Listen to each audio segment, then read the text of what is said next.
Okay. ఈరోజు ఆంధ్రజ్యోతికి సంబంధించిన తెలంగాణ కొన్ని హెడ్లైన్స్ అనేది చూద్దాం. ఇక పింఛనుకు కొత్త పథకం. కేంద్ర ప్రభుత్వం ఉద్యోగులకు ఏకీకృత పింఛను వచ్చే ఏడాదిలో ఏప్రిల్ నుంచి అమలులోకి. చివరి 12 నెలల మూలా వేతనం సగటు పింఛన్ 50% ముందే వెలుసుబాటు. 25 ఏళ్ల సర్వీసు అంత మొత్తం 10 ఏళ్ల సర్వీస్ కనీస పింఛన్ 10,000 ఆమోదించిన కేంద్ర మంత్రివర్గం. 23 లక్షల మంది కేంద్ర ఉద్యోగులకు లబ్ధి. ఇక రాష్ట్రాలకు అమలు చేయాలని సూచన. అమలైతే 90 లక్షల లబ్ధిదారుల సంఖ్య. బయో E3 విధానాన్ని కేబినెట్ పచ్చ జెండా. విజ్ఞానం ధర పథకాన్ని ఆమోదనం అంటూ ఒక హెడ్లైన్స్ అనేది చూస్తున్నాం.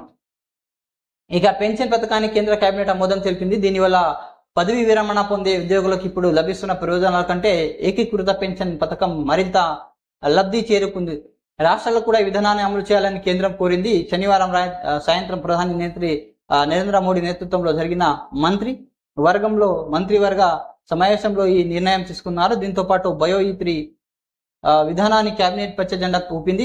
శాస్త్రీయ సాంకేతిక రంగాల్లో 3 వేర్వేరు పథకాలను కలిపి విజ్ఞానధార పథకం అమలు చేయాలని నిర్ణయించింది. కేబినెట్ తర్వాత ఏర్పాటు చేసిన విలేకరుల సమావేశంలో కేంద్ర మంత్రి అశ్విన్ వైష్ణవ్ వివరాలు వెల్లడించారు. యూపీఎస్ ద్వారా సుమారు 23 లక్షల మందికి ఉద్యోగులకు లబ్ధి చేరుతుందని ఆయన వివరించారు. రాష్ట్ర ప్రభుత్వానికి కూడా ఈ విధానాలను అమలు చేస్తే లబ్ధిదారుల సంఖ్య 90 లక్షల వరకు ఉంటుందని అంచనా వేశారు. వచ్చే ఆర్థిక సంవత్సరం ఏప్రిల్ 1 నుంచి కేంద్ర ప్రభుత్వం ఉద్యోగులకు కొత్త పింఛన్ విధానాన్ని అమలు చేస్తుందని.